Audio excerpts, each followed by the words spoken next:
আসসালামু আলাইকুম। আজকে সর্বশেষ সংবাদ জানাবো আমি নুসরাত। প্রথমেই জানিয়ে দেব সংবাদ শিরোনাম। 783 বিদেশিকে ফেরত পাঠালো মালয়েশিয়া। ধানের শীষে ভোট করার ঘোষণা দিলেন অ্যাটর্নি জেনারেল। গাজার ধ্বংসস্তূপ থেকে আরও 94 ফিলিস্তিনির মরদেহ উদ্ধার। ছাত্রলীগ কর্মীর ছুরিকাঘাতে শহীদ জুলাই যোদ্ধার ভাই আহত।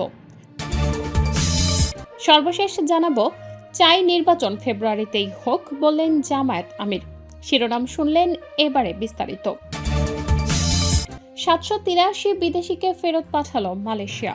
মালয়েশিয়ার ইমিগ্রেশন বিভাগ সমুদ্র পথে পরিচালিত সিঁড়ি 23 ক্যাটাগরির ওসির অভিযানের আওতায় 783 জন ফিলিপিনের নাগরিককে নিজ দেশে ফেরত পাঠিয়েছে।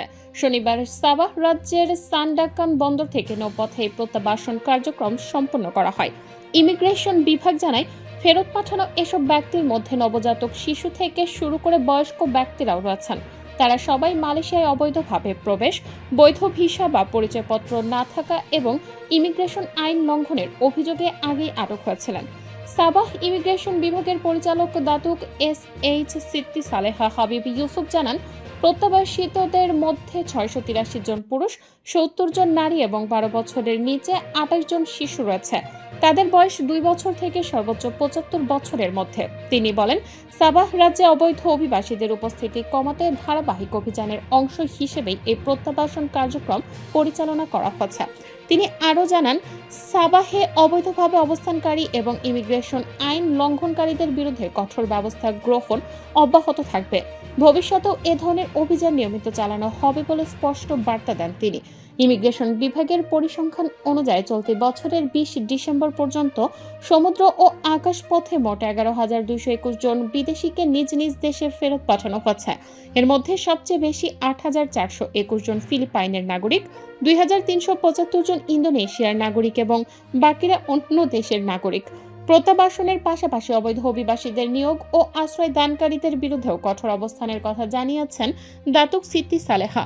তিনি হুঁশিয়ারি দিয়ে বলেন, যেসব ব্যক্তি বা প্রতিষ্ঠান অবৈধ অভিবাসীদের নিয়োগ বা আশ্রয় প্রদানে জড়িত বলে প্রমাণিত হবে, তাদের বিরুদ্ধে ইমিগ্রেশন আইন 1969/63 অনুযায়ী জরিমানা, কারাদণ্ড এমনকি বেত্রাঘাতের মতো শাস্তিমূলক ব্যবস্থা নেওয়া হবে।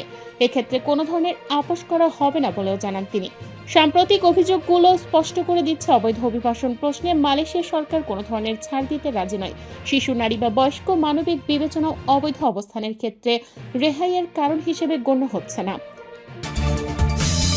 গাজার ধ্বংসস্তূপ থেকে আরও 94 ফিলিস্তিনির মরদেহ উদ্ধার। ফিলিস্তিনের গাজা উপত্যকায় ইসরায়েলি আগ্রাসনের ভয়াবহতা এখনও স্পষ্ট হয়ে উঠছে। এখনও ধ্বংসস্তূপের নিচ থেকে উদ্ধার হচ্ছে সারি সারি লাশ। সর্বশেষ মধ্য গাজা সিটির ধ্বংসস্তূপ থেকে আরও 94 ফিলিস্তিনির মরদেহ উদ্ধার করা হচ্ছে। শনিবার এক বিবৃতিতে গাজার সিভিল ডিফেন্স জানায়, মধ্য গাজা সিটির বিভিন্ন এলাকা থেকে এসব মরদেহ উদ্ধার করা হয়। বিবৃতিতে বলা হয়, উদ্ধার করা মরদেহগুলো ময়না তদন্ত ও দাফনের প্রস্তুতির জন্য গাজা সিটির আল শিফা মেডিকেল কমপ্লেক্সের ফরেনসিক বিভাগে পাঠানো হচ্ছে। পরে সেগুলো মধ্যাঞ্চলীয় শহর দেইর আল বালাহের শহীদ কবরস্থানে দাফন করা হবে। 2023 সালের 7 অক্টোবর থেকে গাজা ইসরায়েলি আগ্রাসন শুরু হওয়ার পর ধ্বংস হয়ে যাওয়া ভবনের নিচে এখনও হাজার হাজার ফিলিস্তিনি চাপা পড়ে আছেন বলে ধারণা করা হচ্ছে। গাজার সিভিল ডিফেন্স জানায়, স্বাস্থ্য মন্ত্রণালয় ও ধর্মীয় বিষয়ক মন্ত্রণালয়ের সহযোগিতায় তারা ইতোমধ্যে বিভিন্ন স্থানে অস্থায়ীভাবে সমাহিত হাজারো মরদেহ গাজার বিভিন্ন কবরস্থানে স্থানান্তর করতে সক্ষম হচ্ছেন। গাজার স্বাস্থ্য কর্তৃপক্ষের তথ্য অনুযায়ী 2023 সালের 7 অক্টোবর থেকে গাজা ইসরায়েলি হামলায় রিপোর্ট লেখা পর্যন্ত প্রায় 70,700 ফিলিস্তিনি নিহত হচ্ছেন। তাদের অধিকাংশই নারী ও শিশু। একই সময় আহত হয়েছেন আরও অন্তত 1,71,100 জন। গত 10 অক্টোবর কার্যকর হওয়া যুদ্ধবিরতি চুক্তির মাধ্যমে ইসরায়েলি এই আগ্রাসন আপাতত থেমে গেলেও এখনও প্রায় প্রতিদিনই হামলার শিকার হচ্ছেন ফিলিস্তিনিরা।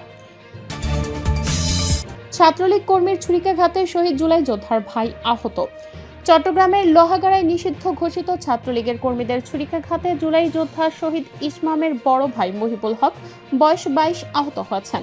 শনিবার 20 ডিসেম্বর সন্ধ্যা 7:30টার দিকে উপজেলার বটতলী মোটর স্টেশন এলাকার আইস পার্কের সামনে এই ঘটনা ঘটে। আহত মহিবুল হক উপজেলার সদর ইউনিয়নের দর্জিপাড়া গ্রামের নুরুল হকের ছেলে। জানা গেছে, মহিবুল হক ও তার বন্ধুরা ছাত্রলীগ নেতা জিহাব ও মিনহাজকে সেখানে দেখে দাঁড়াতে বলেন। এ সময় তাদের মধ্যে কথা কাটাকাটি শুরু হয়। এক পর্যায়ে ছাত্রলীগের ওই দুই নেতা মহিবুল হককে ছুরিকাঘাত করে ঘটনাস্থল থেকে পালিয়ে যায়।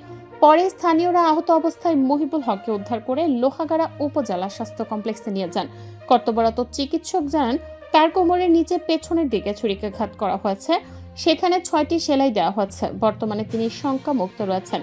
হামলায় জড়িতরা হলেন লোহাগাড়া সদর ইউনিয়ন ছাত্রলীগের সহ সভাপতি মোহাম্মদ জিহাদ ও সদর ইউনিয়ন ছাত্রলীগের যুগ্ম সাধারণ সম্পাদক মোহাম্মদ মিনহাজ। লোহাগাড়া থানার ভারপ্রাপ্ত কর্মকর্তা আব্দুল জলিল সাংবাদিকদের জানান, ঘটনার সঙ্গে জড়িতদের শনাক্ত করে গ্রেপ্তারের চেষ্টা চলছে। চাই নির্বাচন ফেব্রুয়ারিতেই হোক, বললেন জামায়াত আমির। ত্রয়োদশ জাতীয় সংসদ নির্বাচন আগামী বছরের ফেব্রুয়ারি মাসের নির্ধারিত সময় হোক, সেটা প্রত্যাশা করেন জামায়াতে ইসলামীর আমির ডাক্তার শফিকুর রহমান। রোববার ফজর নামাজের পর ঢাকা বিশ্ববিদ্যালয়ের কেন্দ্রীয় মসজিদের পাশে ইনকিলাব মঞ্চের মুখপাত্র শহীদ শরীফ ওসমান হাদির কবর জিয়ারত করতে গিয়ে কথা জানান তিনি।